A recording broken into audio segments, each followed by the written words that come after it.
Today is our annual meeting, so plan to stay after service here in the sanctuary. All members who will be eligible to vote on new board members and other leadership positions, like our nominating team that works to find and support members that are considering board or other leadership opportunities. If you would like to participate in the Pride Parade on July 12th, simply order a Pride t-shirt or speak with Emily Hoselton. Emily is waving over there.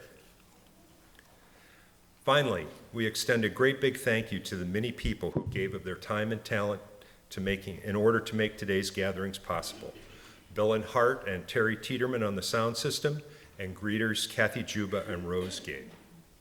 With a sense of gratefulness for this time of being together, I invite you into a moment of awareness which will begin and end with the ringing of our singing bowl.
The words of Reverend Thomas Rhodes open us this morning.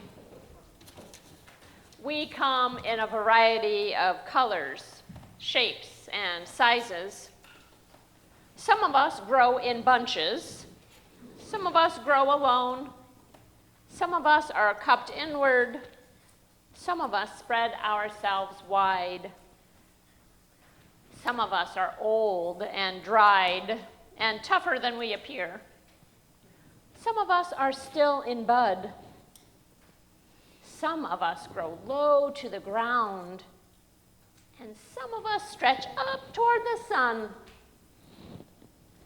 Some of us feel like weeds sometimes, and some of us carry seeds sometimes. Some of us are prickly sometimes, and some of us smell. And all of us are beautiful. What a bouquet of people we are. Come, let us worship together. In the tradition of our Unitarian Universalist ancestors, we light a chalice each time we come together. And while Lou and her crew come forward to light our chalice here in the sanctuary, I invite those of you online to light a candle nearby or to hold a warm intention in your heart. And as you are willing and able, please join in our chalice lighting words as printed in your order of service or on your slides, which say, "As the bouquet of people we are, and chalice to celebrate that we are all sacred beings, diverse in culture, experience, and theology. We embrace our differences and commonalities with love, curiosity, and respect." Please join me in saying the words of affirmation of this church. Love is the spirit of this church, and service is its law. This is our great covenant, to dwell together in peace, to seek the truth in love, and to help one another. As we sing our gathering hymn, number 301, we invite everyone who brought a flower to please bring your flower forward and place it in a vase. If you need help, please raise your hand and a neighbor will help you. Our gathering hymn today is found in your hardcover hymnal, number 301, Touch the Earth, Reach the Sky.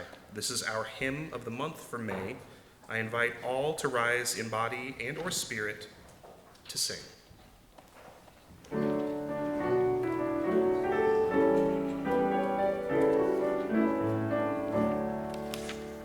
Touch the earth, reach the sky, walk on shores while spirits fly, over the ocean, over the land, our faith a quest to understand. Touch the earth, reach the sky, children ask reasons why, in our lives the answers show, and by our love we learn and grow. Touch the earth, reach the sky, all are born and all shall die, life's the time left in between, to follow stars, to build a dream. Touch the earth, reach the sky, hug the laughter, feel the cry, may we see where we can give, for this is what it means to live.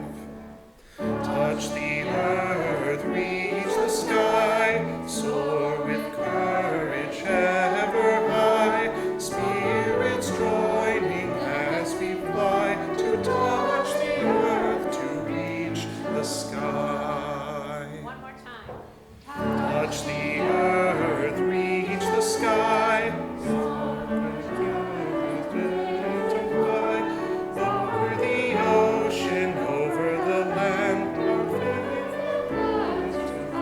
faith to stand. Touch the earth, reach the sky, all are born and all shall die, life's the dream within the dream, to follow a star, to build a dream. You may be seated, unless, of course, you are young and young at heart and want to come forward for a time with Ms. Megan and I to join in some welcoming of new members.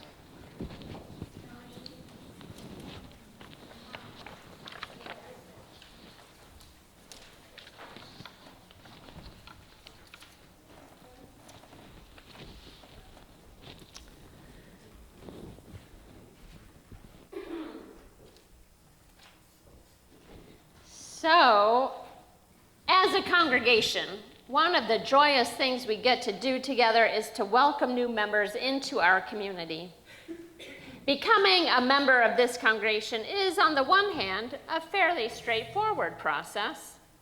Most people begin by attending worship services, participating in a series of exploring membership sessions, and becoming familiar with the Unitarian Universalist history and values.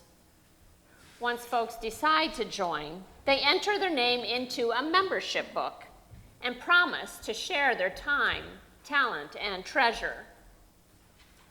But those details about the technical process hide the more subtle aspects of joining a congregation. Sometimes we ask ourselves and each other, why would someone want to officially join? We joined this congregation in the first place because we believe that a strong Unitarian Universalist movement will help make our community and the planet a more peaceful and compassionate place. We make this commitment because we do believe in the transformative power of our congregations and of this faith tradition. We join because we want to be part of a community that accompanies us on our journey, on our spiritual journeys, while also urging us to examine and re-examine ourselves, our families, our world on an ethical and moral level. We join because we hunger to be in relationship with others who see religion as an open-ended, ongoing quest for deeper meaning, seeking an honest and authentic spiritual connection. This is a significant commitment we ask people to make, and that is why we are taking time today to recognize and to celebrate those who most recently have made this commitment to become members of People's Church Unitarian Universalist. Our hope is that members here will experience abundance and joy as they engage in the vibrant and enriching life of this congregation. Would our newest members please come forward at this time?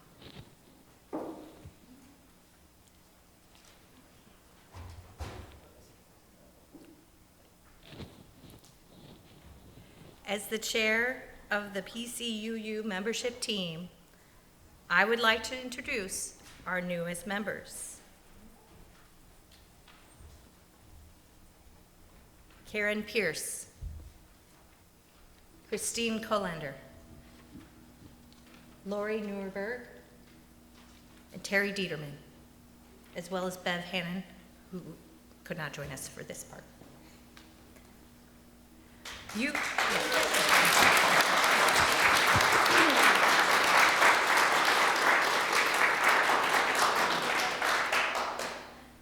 You five have completed all the steps, or four in this case, to membership. You are ready to be recognized as members of this congregation and to join us formally in our common journey. Together, we seek and grow, share our lives and community, and are reminded that we are all strands in an interconnected web.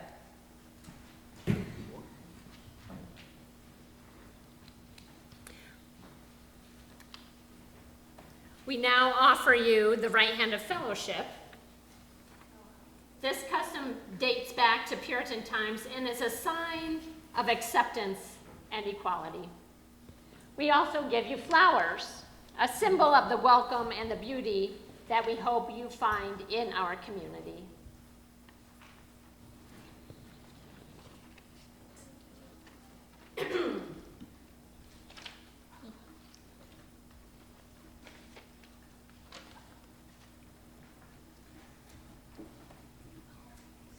Together with your gifts, you will make this congregation something new yet again.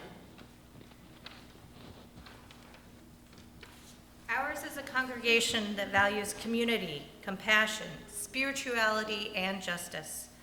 We have built a church where love and hope are visible through the work of human hands and human hearts.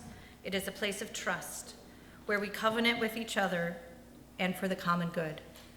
It is a place where we support one another in living out our mission of leading compassionate lives through spiritual growth and just action.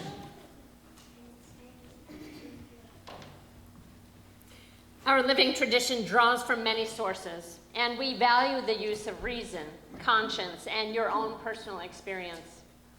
If you indeed wish to be part of this congregation, please step towards the mics a little bit and read aloud together the new member affirmation words printed in your order of service.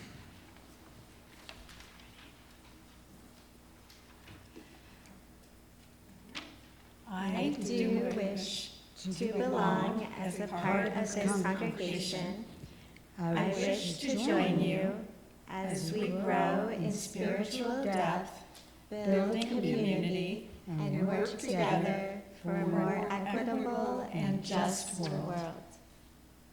Do you, Carin, Christine, Lori, Terry, accept the responsibilities and freedoms associated with membership in our Unitarian Universalist congregation? Do you promise to support our religious community with your time, your talent, and your resources? If so, please say we do. We do. Are you willing to join with the members of People's Church Unitarian Universalist in a common quest for religious and spiritual understanding and for the common purpose of living reverent, loving, and compassionate lives? If so, please say we are. We are. And to the congregation, I invite you to please rise in body and or spirit. And I ask, do you accept these people into our community as companions on the spiritual journey? Do you pledge to rejoice with them in times of happiness, to grieve with them in times of sorrow, and to share with them all the blessings of Unitarian Universalism? If so, you got it. I invite the congregation to please join in welcoming our new members by speaking aloud the congregational response as printed in your order of service and also found on this slide. As together we say to these new members, welcome to your church. Welcome to the workshop of our common dreams and the cradle of our shared endeavors. We are so glad that you are here.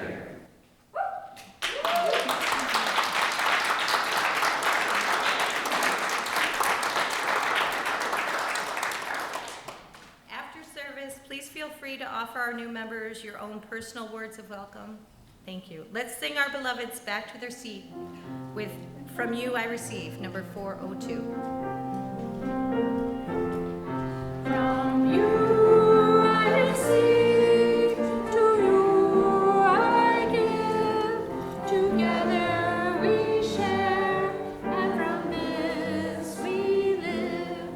From you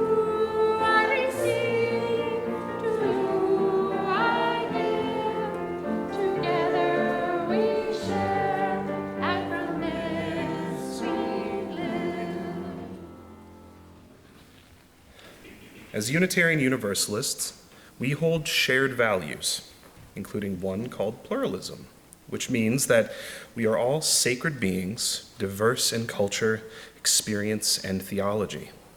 We live out our value of pluralism by covenanting to learn from one another in our free and responsible search for truth and meaning. We embrace our differences and commonalities with love, curiosity, and respect.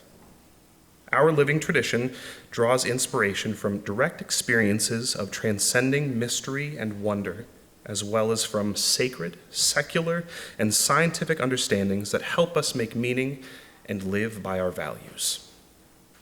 Today's source of inspiration comes from the story of Norbert Čapek's flower ceremony, which was written by Teresa Schwartz and David Schwartz.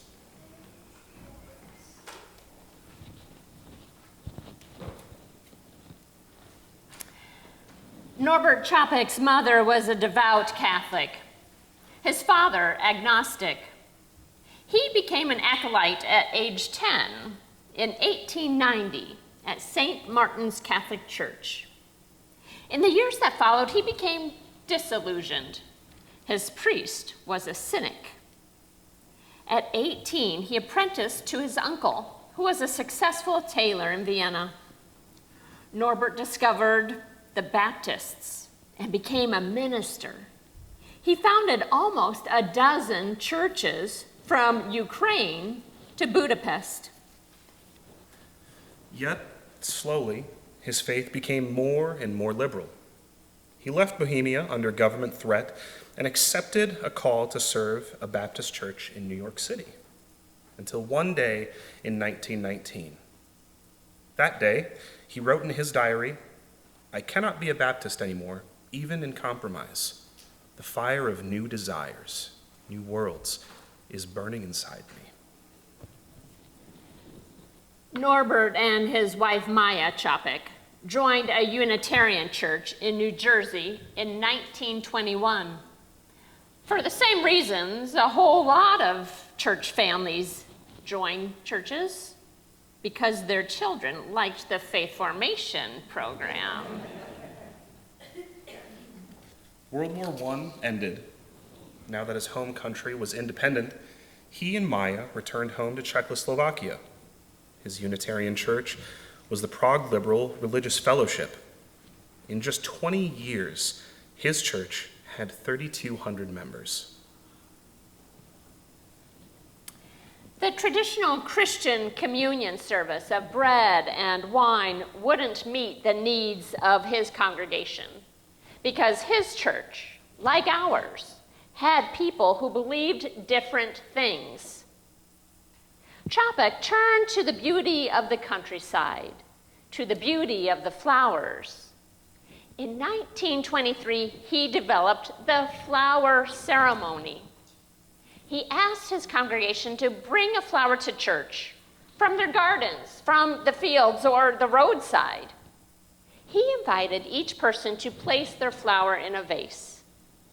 There was the church community, no less unique for being united. Following the service, each person could take a flower from the vase, a different one than they had brought.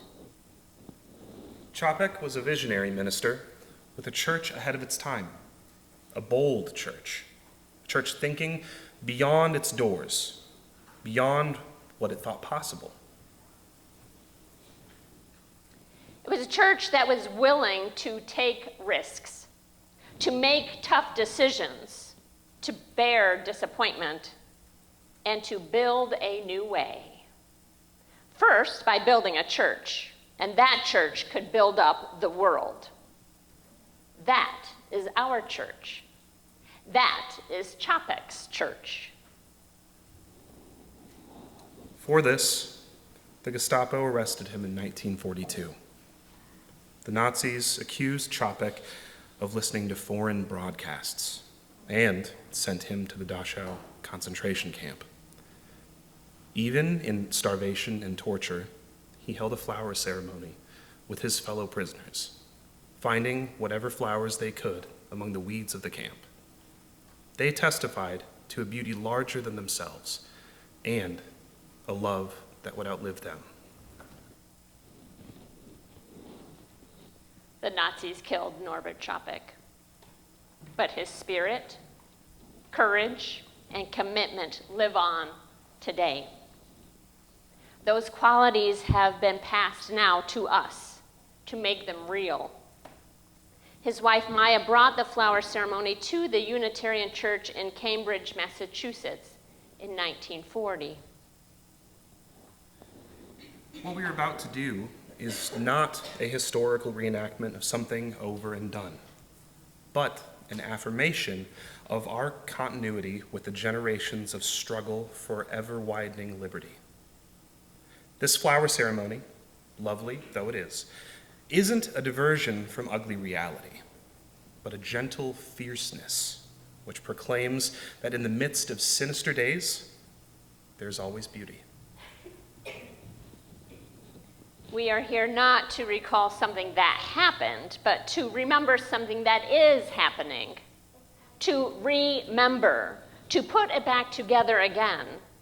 And in that remembering, may we put ourselves back together again, each as a part of the body of this community, out of many, one. Today, we celebrate this ritual of solemnity and joy. As Chopik asked his people to share a flower and celebrate beauty, so shall we. Here ends the reading. Our next hymn is 352, Find a Stillness.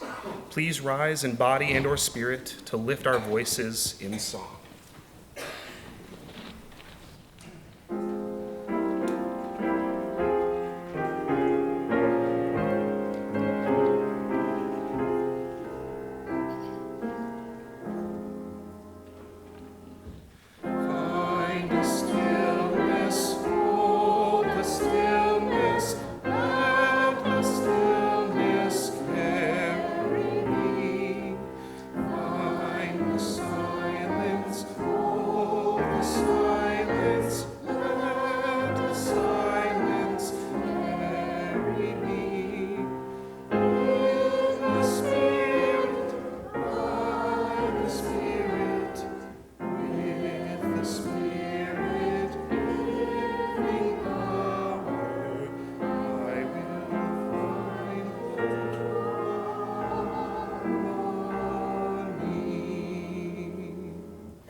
Let me flower.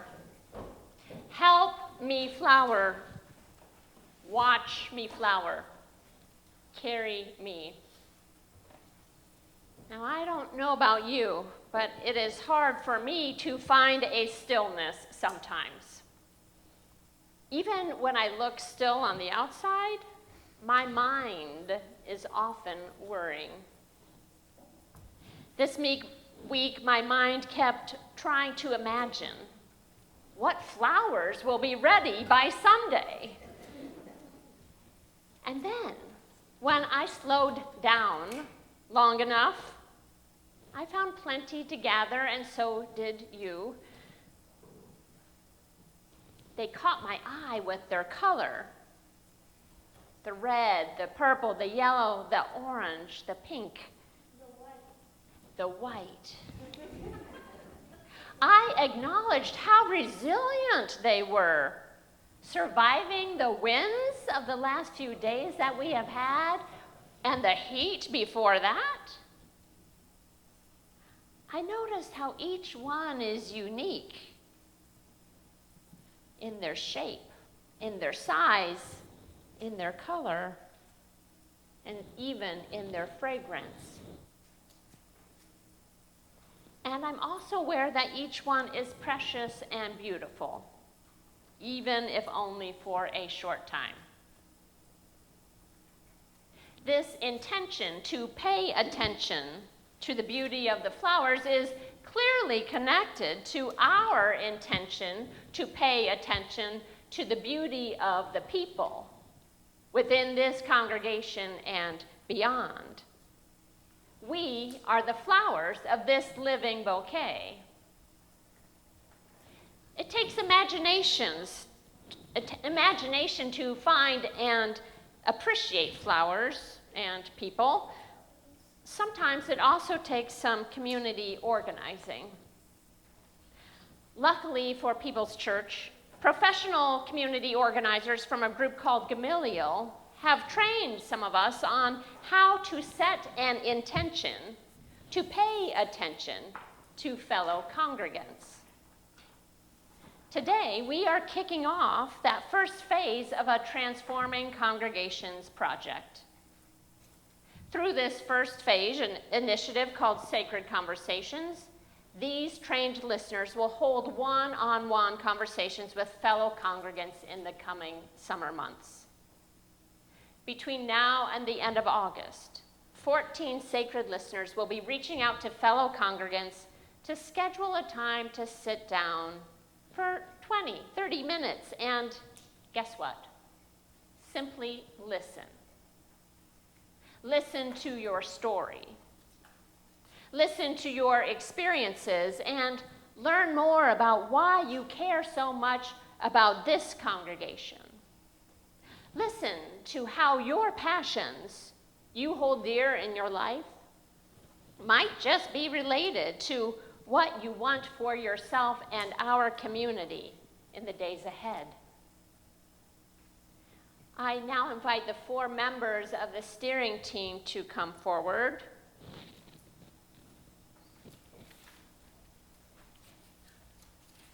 We have one who is in absentia, Susan Peters-Smith. Laura McGraw serves as chair of the steering team, along with David M.K., Kathleen Mavidi, and Susan Peters-Smith. And now, for the commissioning of the sacred listeners, we invite the sacred listeners to come forward. So you'll see in your order of service, bring your insert, if you can. And steering team, could you come up here?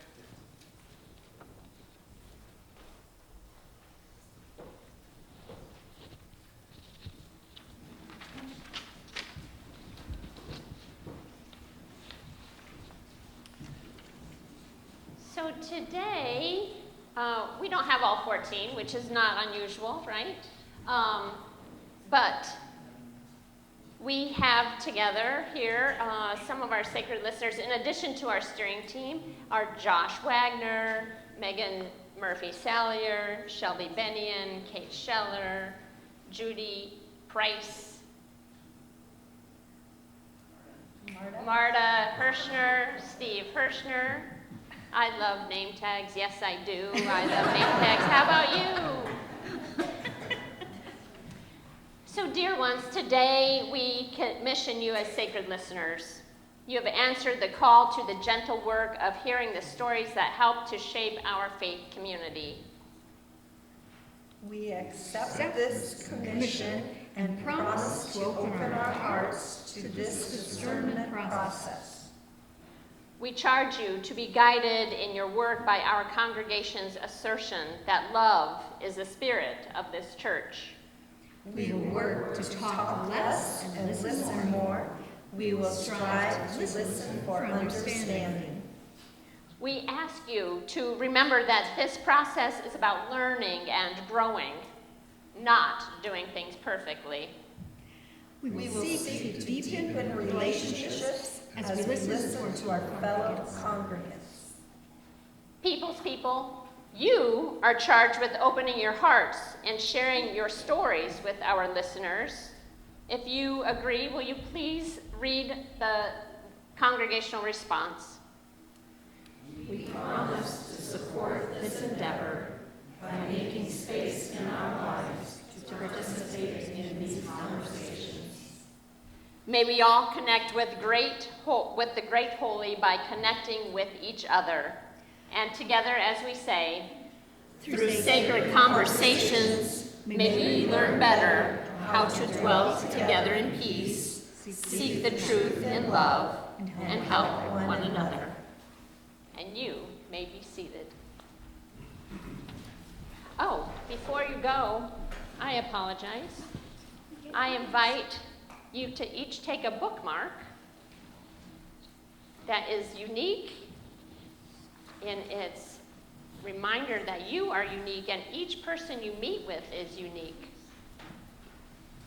Saying thank you for serving as a sacred listener. May your curious and courageous questions connect our community.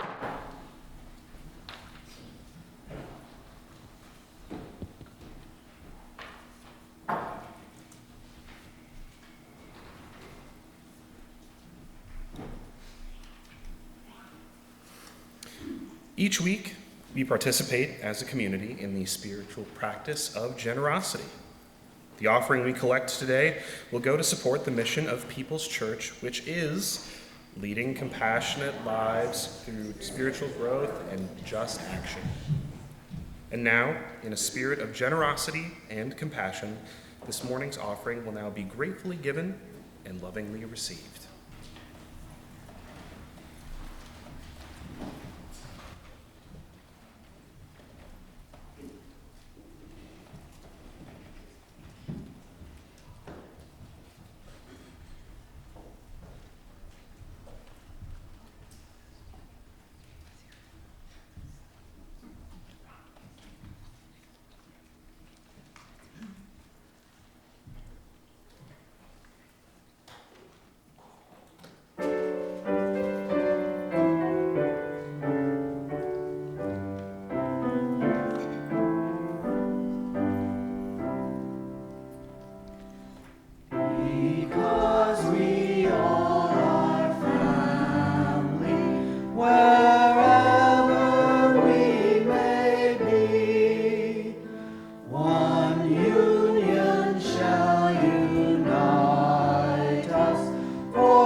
And now to remember that flower ceremony.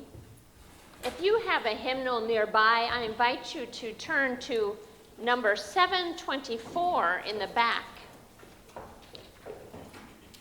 And if you are at home and don't have a hymnal nearby, have no fear, we got you covered. What you'll notice is the author of this prayer is Norbert Chopik, number 724. And so for our flower ceremony, we'll be doing it in two parts. The first is the consecration or the blessing of the flowers.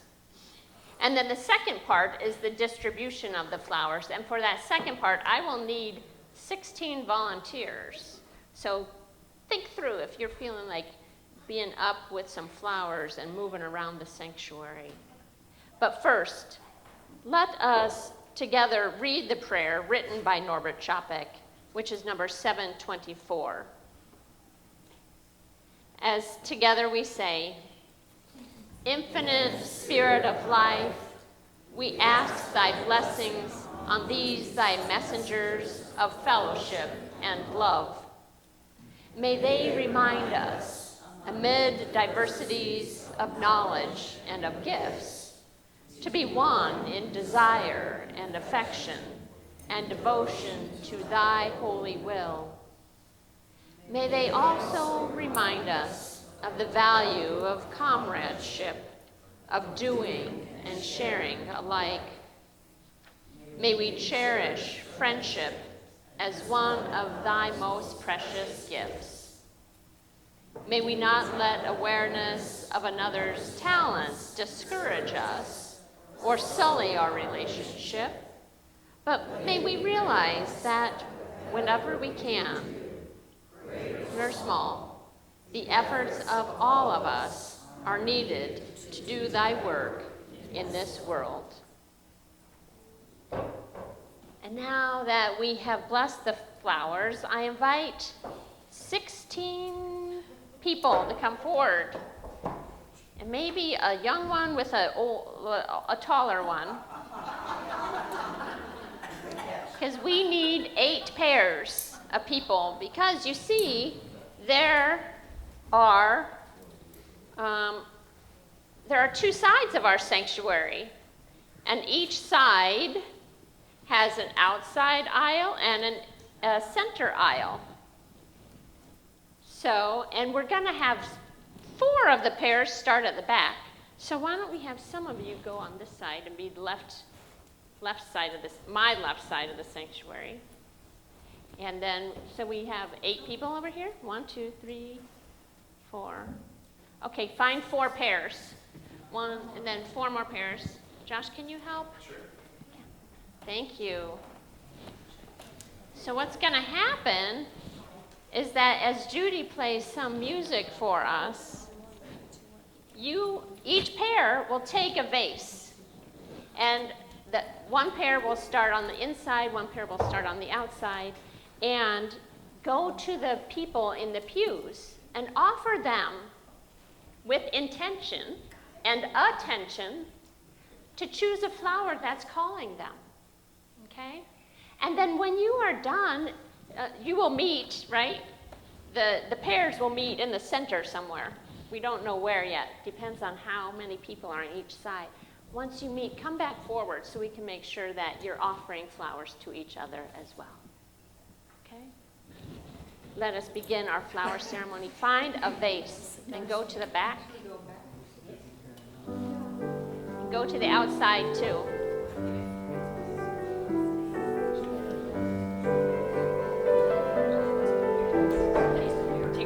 Take one vase for the 2 of you. So one can hold and one can hold.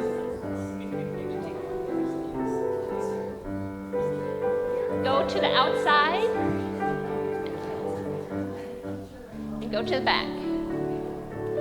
And some of you can start from the front. Josh, you should start front, yeah.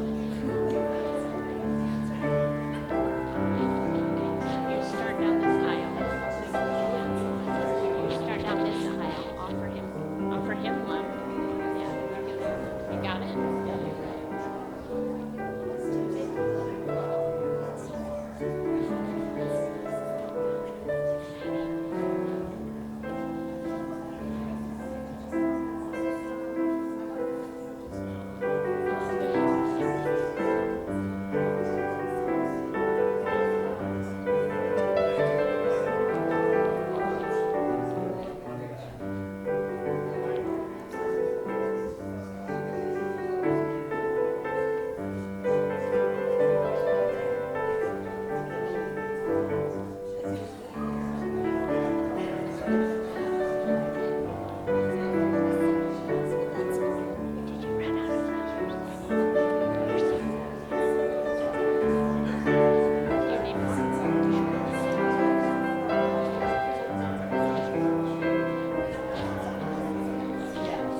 You offer one to each other now.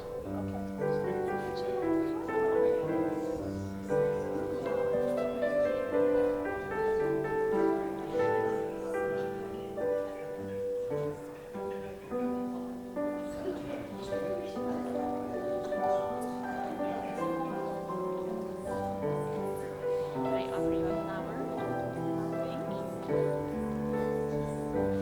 Can I offer you a flower?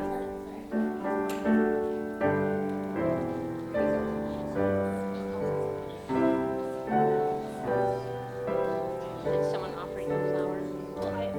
Take this one. May I offer you a flower? May I offer you a flower?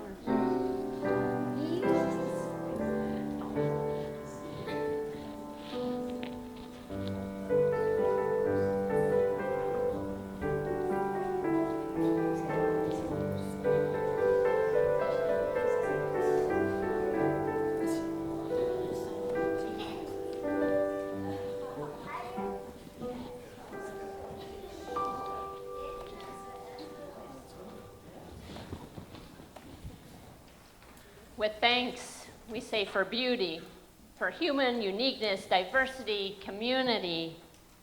We give thanks for intention and attention. We give thanks for this opportunity to be together. Blessed be and amen. And now let us sing our closing hymn, De Colores, verses 1 and 2. It's number 305 in your hymnal. And I invite you to rise in all the ways that we do so we can sing together with our flowers. Number 305.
In the spirit of continued sacred community, we will be leaving the chalice lit because there is an annual meeting following this worship service, and we will extinguish it after that annual meeting.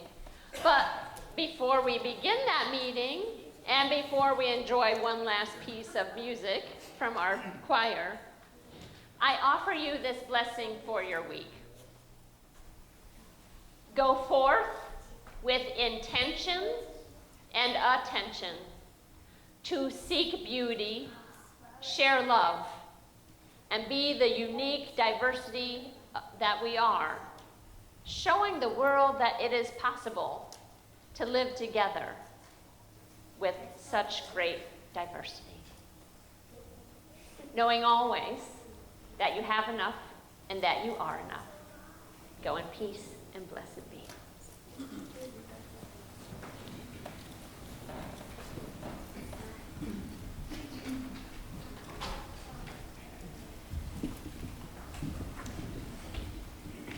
May's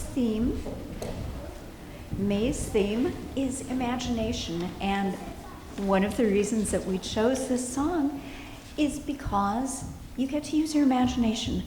It is a made-up language. sounds a little Latin, sounds a little African.